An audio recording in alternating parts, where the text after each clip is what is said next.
Oi, gente, tudo bem?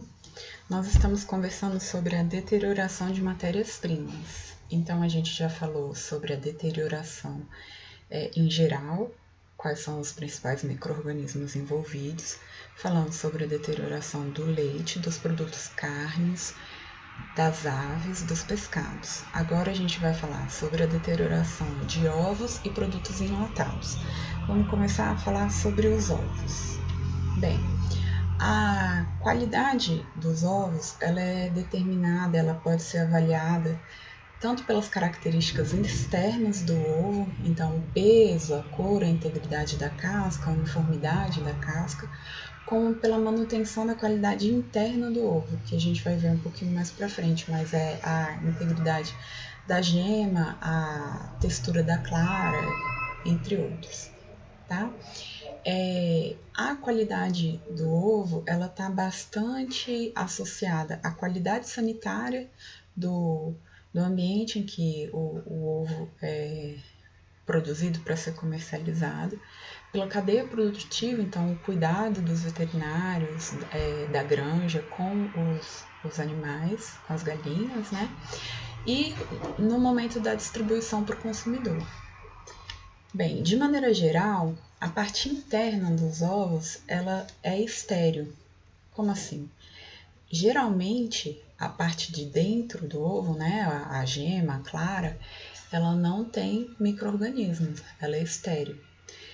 Uma exceção a isso acontece quando a galinha está com alguma contaminação, quando a galinha está doente. E aí, se a galinha estiver doente, no trato reprodutor da galinha, durante a formação do folículo da gema, que acontece no ovário da galinha, e na formação do albúmen, que é a clara, que está aqui, no oviduto, antes da formação da clara, pode ter essa contaminação dos ovos, tá? Não sendo nesse caso da galinha estar contaminada, a contaminação do ovo pode acontecer em diferentes pontos da cadeia produtiva. Então, quando a galinha coloca o ovo, esse ovo pode ser, a parte externa do ovo pode ser contaminada pelas fezes da galinha, já que ela põe o ovo pela coácula, né? Então é um orifício único para sair as fezes e os ovos, pelos pés da galinha, as penas, os próprios micro-organismos que estão no solo, enfim. Então, a contaminação ocorre principalmente após a postura para a maioria dos micro-organismos.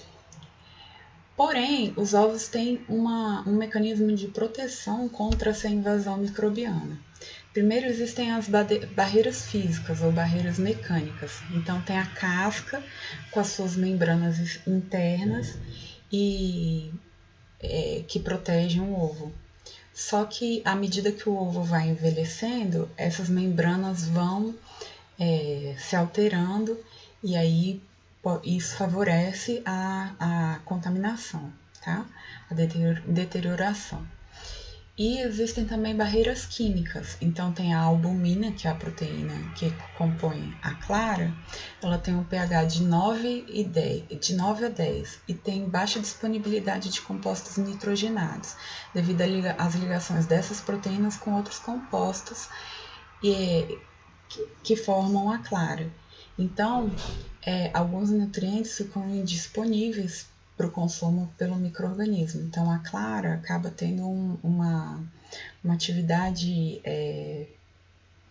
anti-micro-organismo, né? Antibiótica. Bem, as cascas elas podem ser contaminadas então, como eu falei, pela matéria fecal da ave, da gaiola ou do ninho, pela água de lavagem dos ovos, por manipulação inadequada e pela embalagem utilizada. Esqueci de falar que a gente nunca deve lavar os ovos em casa antes de pôr, quando o ovo chega, antes de pôr na geladeira. Por quê? Porque a gente tira uma camada de proteção que existe no ovo, na casca, além de tornar essa casca mais permeável ao ar e também aos micro-organismos, tá? Então, até nesse período de pandemia, tem gente que está lavando tudo, né? sou uma dessas pessoas. Então, os ovos a gente não pode lavar, a gente tem que mantê-los na geladeira, refrigerados, e quando for consumir, quebrar com cuidado para não cair nenhum pedacinho da casca ali no interior, na clara e na gema, principalmente se esse ovo for consumido cru. Uma observação importante. Como eu falei para vocês, a maioria dos ovos são estéreis, né? A parte interna, o que a gente come mesmo do ovo, a gema e a clara, geralmente não é contaminado. Principalmente se a gente adquirir esses ovos de granjas, onde as galinhas são tratadas com vários antibióticos, né? Por isso que o povo fala assim, não, mas eu faço maionese em casa, nunca morri. Minha mãe faz gemada para mim e tá tudo bem. Por quê? Porque geralmente é muito pouco comum que o ovo esteja contaminado. A não ser que o ovo seja de uma procedência orgânica, ou um ovo... não é orgânico que eu queria falar, não. Caipira, de pequenas propriedades e que as galinhas não são vacinadas, enfim, aí existe um risco maior da contaminação, certo? Mesmo assim, a gente tem que ter os cuidados normais de boas práticas ao lidar com ovos, assim como com carnes ou qualquer outra matéria-prima. Bem, então, como eu falei, as bactérias elas podem ser contaminadas também pela água de lavagem dos ovos, pela manipulação inadequada ou pela embalagem utilizada, se a embalagem for inadequada ou estiver suja, contaminada. Tá? Como que a gente vê se um ovo está deteriorado? Bem, a gente vê pela aparência geral do ovo, se existe presença de rachaduras ou vazamentos, se houve perda do frescor ou do brilho, manchas ou sujeira no interior, sangue coagulado, rachaduras ou fendas na casca e sujeiras. Então, se o ovo está sujo, isso favorece a deterioração durante o armazenamento. Outra forma de ver é fazer esse teste do ovo na água, porque o ovo fresco ele tem que afundar. Se o ovo não está fresco, ele boia. Isso significa o quê? Que já entraram uma quantidade de gases no interior dessa casca aqui. Junto desses gases podem ter entrado micro-organismos, né? Mas já entraram gases aqui, então esse ovo não é mais fresco. Além desse teste da água, a gente pode observar também a qualidade do ovo em relação ao frescor com o ovo quebrado. Então, o ovo fresquinho, o ovo novo, ele tem a clara com uma textura dura, uniforme e densa e a gema bem centralizada. Já quando o ovo não é novo, ele tem a clara mole, mas com aspecto mais líquido e a gema não fica bem centralizada, ela fica deslocada. Bem, a deterioração dos ovos, geralmente ela é de origem bacteriana, tá? E aí podem acontecer alterações na cor e alterações no odor. As alterações na cor, elas estão associadas a pseudomonas fluorescentes, que pode causar o aparecimento de pontos verdes na clara, que fica fluorescente quando a gente observa na luz ultravioleta. Também há outras espécies de pseudomonas, a Cimetobacteria alcaligenes, e certos tipos de coliformes que alteram a cor da gema com pontos coloridos, proteus, pseudomonas e aeromonas que estão desenvolvidos com pontos pretos que evoluem para o escurecimento da gema e a sua posterior desintegração. Tá? Então, o ovo ele está impróprio para o consumo, como eu falei, se ele tiver trincado, se ele tiver alguma uma contaminação fúngica, se houver uma ruptura da gema com mancha de sangue, se houver um anel de sangue, se houver uma contaminação externa ou se esse ovo for embrionado, ou seja, se o ovo foi fecundado e o embrião começou a se desenvolver. Mais uma vez, esse tipo de problema não é comum nos ovos que a gente compra no mercado, que são ovos de granja. Eles são mais comuns nos ovos que a gente pega na fazenda, enfim. Bem, as atmosferas com alto teor de umidade, elas favorecem a deterioração fúngica superficial. Mas a deterioração dos ovos por fungos, ela não é tão comum, tá? Acontece com uma menor probabilidade, uma menor frequência que a contaminação por bactérias, tá? O resultado final é a podridão fúngica, com o micélio atingindo o interior do ovo através de seus poros ou ranhuras. Eu acho que tem uma imagem aqui, ó. Pode ocorrer também a geleificação da clara e surgimento de algumas manchas coloridas. E tem alguns outros fungos que estão relacionados também com a deterioração de ovos, são esses aqui, tá? Bem, então resumindo, eu não preciso que vocês saibam quais micro-organismos causam o quê. Eu só preciso que vocês entendam que quais são os aspectos, né? Quais são as características dos ovos alterados, tá? Então, ovos com pontos verdes na clara e fluorescência, pontos coloridos na gema, pontos negros, escurecimento, manchas vermelhas, putrefação tipo creme, aparência de mofado, pontos azuis verdes na parte interna da casca, que o pessoal chama de cabeça de alfinete, é causado por penicillinum, que é um fungo, e geleificação da clara ou manchas coloridas, vermelhas e negras, respectivamente, que são causados por outras bactérias, por outros fungos, tá? Bem, agora a gente vai falar sobre a deterioração de produtos enlatados ou envasados, que são produtos que foram que passaram por esterilização dentro da lata, né? Dentro da embalagem.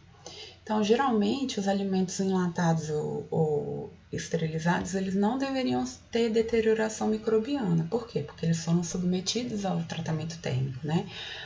Ou esterilização ou pasteurização. Então, o que causa essa deterioração? Bem, pode ter havido uma deterioração antes do processamento, ou uma contaminação do alimento enlatado devido a algum vazamento, alguma falha na lata, ou resfriamento inadequado depois desse processamento térmico, ou um subprocessamento. Então, o processamento térmico não foi eficiente, não foi suficiente para a eliminação dos micro-organismos deteriorantes. A deterioração de alimentos enlatados ou envasados, elas podem acontecer por bactérias termófilas, que são bactérias que resistem a altas temperaturas. Essas bactérias termófilas, elas são fermentadoras de carboidratos, não produtoras de gás. A lata, ela se altera, ela apresenta as extremidades planas e pode haver ou não a perda do vácuo durante o armazenamento do produto. A aparência do produto é normal, mas o produto ele fica com sabor ácido devido ao pH, tá bem abaixo do normal. Então, geralmente a gente fala que o produto tá azedo, esse azedo, azedou. Esse azedo é o pH que foi alterado por causa dessas bactérias termófilas. O aroma também fica alterado, o líquido pode ficar turvo, enfim, visivelmente é possível perceber a deterioração do produto. Já que eu falei invisivelmente, eu vou voltar a uma observação.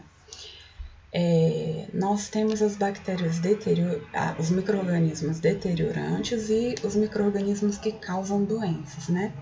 Os micro-organismos deteriorantes, eles dão algum sinal de que aquele alimento está contaminado. Então, ou desenvolve pontinhos, ou o cheiro, o odor, um odor desagradável, ou modifica a coloração, ou a textura. A gente consegue visualmente identificar, ou por meio de olfato, paladar, enfim, identificar que esse produto está deteriorado, não está adequado para o consumo. Porém, infelizmente, as bactérias que causam doenças, elas não causam nenhuma alteração visível no produto. Por isso que é tão perigoso. E por isso que a gente tem que tomar tanto cuidado. Por quê? Porque se eu for ao mercado e encontrar um produto assim, ou se eu achar na minha despensa uma lata estufada, ou se quando eu for abrir uma lata, um produto, eu ver que está turvo, com aroma estranho, eu não vou consumir. É fácil, né? Agora, quando o produto está contaminado, ele não dá nenhum sinal de que ele foi contaminado, de que existem micro-organismos ali que podem causar doenças, beleza? Voltando então, além das bactérias termófilas, que são as que resistem a altas temperaturas, também tem as bactérias que são termófilas e anaeróbias, então, que não se desenvolvem na presença de oxigênio. Essas causam distensão e estufamento da lata, podendo chegar explosão devido à produção de CO2 ou de hidrogênio. O alimento apresenta-se fermentado, ácido, com aroma butírico ou de queijo. As principais fontes de contaminação são os equipamentos e as matérias-primas, como o açúcar, o amido e o solo, tá? Então, quando a gente tem alguma contaminação por essas bactérias, geralmente essa contaminação acontece por meio dos equipamentos mal higienizados, das próprias matérias-primas, como o açúcar e o amido, e as bactérias do solo, tá? Bem, ainda em relação à deterioração de produtos enlatados ou envasados, quando eu falo enlatados ou envasados, a gente inclui aquelas embalagens flexíveis, essas embalagens Tetra Pak e assim por diante, tá? Existem ainda os deteriorantes sulfídricos, que eles não causam alterações visíveis na lata, mas eles produzem um cheiro de ovo podre, tá? A contaminação indica por esses micro-organismos, indica um subprocessamento bastante grosseiro, porque essas bactérias que produzem o sulfeto de hidrogênio, elas são sensíveis ao tratamento térmico, tá? Então, se tem uma contaminação que deixa com esse escurecimento, com esse odor de ovo podre, é porque o produto foi bem mal processado mesmo. E tem as bactérias mesófilas formadoras de esporos, que são as bactérias que se desenvolvem nas temperaturas medianas, tá? E formam esporos. Elas são produtoras de gás. O crescimento provoca também o estufamento da lata, que tende a explodir, da lata ou da embalagem, que tende a explodir. O produto pode apresentar-se parcialmente digerido, com pH levemente acima do normal e um odor tipicamente podre. Então, mais uma vez, a gente vê um sinal da deterioração, tá?